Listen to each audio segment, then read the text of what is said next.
കഴിഞ്ഞ ദിവസം പ്രസ് മീറ്റിൽ വെച്ച് ഒരു മാധ്യമപ്രവർത്തകൻ സ്ലോട്ടിനോട് ഒരു ചോദ്യം ചോദിക്കുകയുണ്ടായി. സാബി അലോൺസോയെക്കുറിച്ചുള്ള അഭ്യൂഹങ്ങൾ തന്നെ അലട്ടുന്നുണ്ടോ എന്നായിരുന്നു ആ ചോദ്യം. അതിന് രസകരമായ ഒരു മറുപടിയാണ് സ്ലോട്ട് നൽകിയത്. സാബി തന്നെ വിളിച്ചിരുന്നുവെന്നും 6 മാസത്തിനുള്ളിൽ ഇവിടെ ചുമതലയേൽക്കുന്നതിനാൽ എന്താണ് ടീമിൻ്റെ അഭിപ്രായമെന്നും സാബി ചോദിച്ചു എന്നായിരുന്നു സ്ലോട്ടിൻ്റെ മറുപടി. പക്ഷേ ഇപ്പോൾ ആ ദിനങ്ങൾ അത്ര വിദൂരമല്ല എന്നാണ് തോന്നുന്നത്. അൺബീറ്റൻ റണ്ണൊക്കെ അവസാനിച്ചു.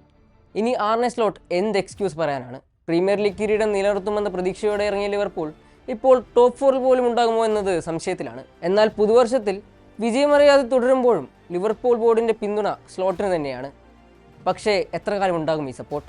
2 വർഷം മുമ്പ് യർഗൻ ക്ലോപ്പ് എന്ന അധികായൻ ലിവർപൂൾ പരിശീലന സ്ഥാനം ഒഴിയുമ്പോൾ സാബി അലോൺസോയുടെ പേരാണ് പ്രധാനമായും ആ സ്ഥാനത്തേക്ക് ഉയർന്നു കേട്ടിരുന്നത്. പക്ഷേ അന്ന് ലെവർക്യൂസനിൽ തുടരാനാണ് സാബി തീരുമാനിച്ചത്. കാരണം തൊട്ടടുത്ത വർഷം ഒഴിയുന്ന റയലിൻ്റെ പരിശീലക റോളിൽ അയാൾക്ക് കണ്ടുണ്ടായിരുന്നു. അങ്ങനെയാണ് ആർനെ സ്ലോട്ട് എന്ന ഡച്ച് പരിശീലനയിലേക്ക് ഈ ഓഫർ എത്തിയത്. തൻ്റെ ടീമിനെ ഏറ്റെടുക്കാൻ എന്തുകൊണ്ടും അനുയോജ്യനായ ഒരാളാണ് സ്ലോട്ട് എന്ന് ക്ലോപ്പ് തന്നെ അന്ന് സമ്മതിച്ചിരുന്നു. വിടവാങ്ങൽ ചടങ്ങിൽ ആർനെ സ്ലോട്ടിനെ കുറിച്ചുള്ള പാട്ടും പാടിക്കൊണ്ട് ക്ലോപ്പ് അത് ഉറപ്പിക്കുകയും ചെയ്തു.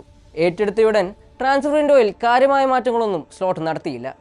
ഫെഡറിക്കോ കിയേസെ അല്ലാതെ മറ്റൊരു ട്രാൻസ്ഫർ ബൈയും അയാൾക്കുണ്ടായിരുന്നില്ല. തുടക്കത്തിൽ ചില പാളിച്ചകൾ നേരിട്ടെങ്കിലും പ്രീമിയർ ലീഗ് പോലൊരു ലീഗിൽ ആദ്യ സീസണിൽ തന്നെ ലിവർപൂളിനെ കിരീടത്തിലേക്ക് കൈപിടിച്ച് കയറ്റി. ചാമ്പ്യൻസ് ലീഗിൽ സാബി അലോൺസോയുടെ ലെവർക്യൂസിനെ തകർത്തെറിഞ്ഞപ്പോഴും പെപ്പിൻ്റെ സിറ്റിയെ എത്തിഹാഡിൽ പോയി കീഴ്പ്പെടുത്തിയപ്പോഴും റയലിനെ ആൻഫീൽഡിൽ തറപ്പറ്റിച്ചതും എല്ലാം സ്ലോട്ടിനെ പരിശീലന നിലയിൽ ലിവർപൂൾ ആരാധകർക്ക് അംഗീകരിക്കാൻ എളുപ്പമാക്കി.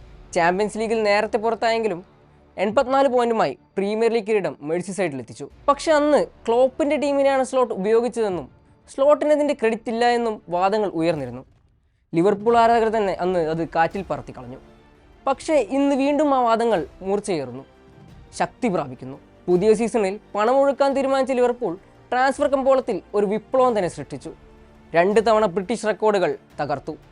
വമ്പൻ താരനിരയെ അണിനിരത്തി.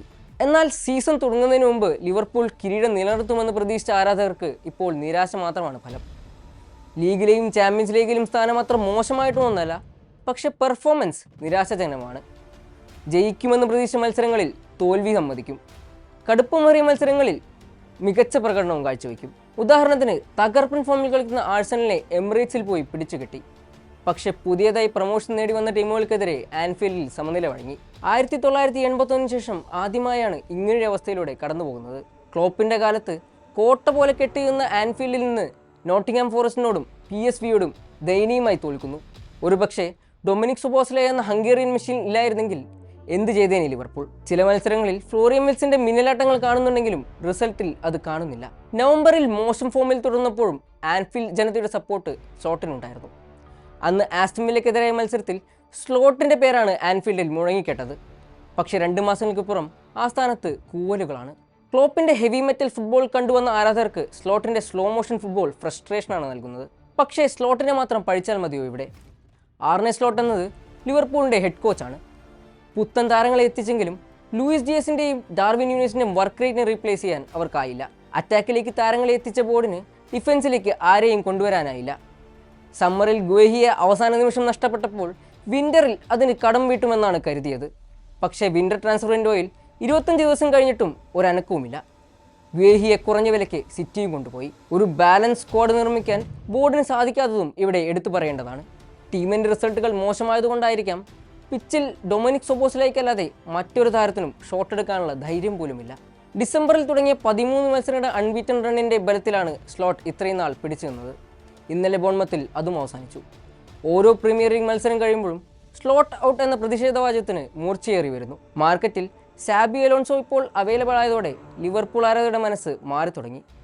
എന്താണ് നിങ്ങളുടെ അഭിപ്രായം? ആർനെ സ്ലോട്ട് നിൽക്കണോ അതോ പോണോ? സാബി അലോൺസോ വന്നാൽ എല്ലാം ശരിയാകുമോ? കമൻറ്റ് ചെയ്യൂ.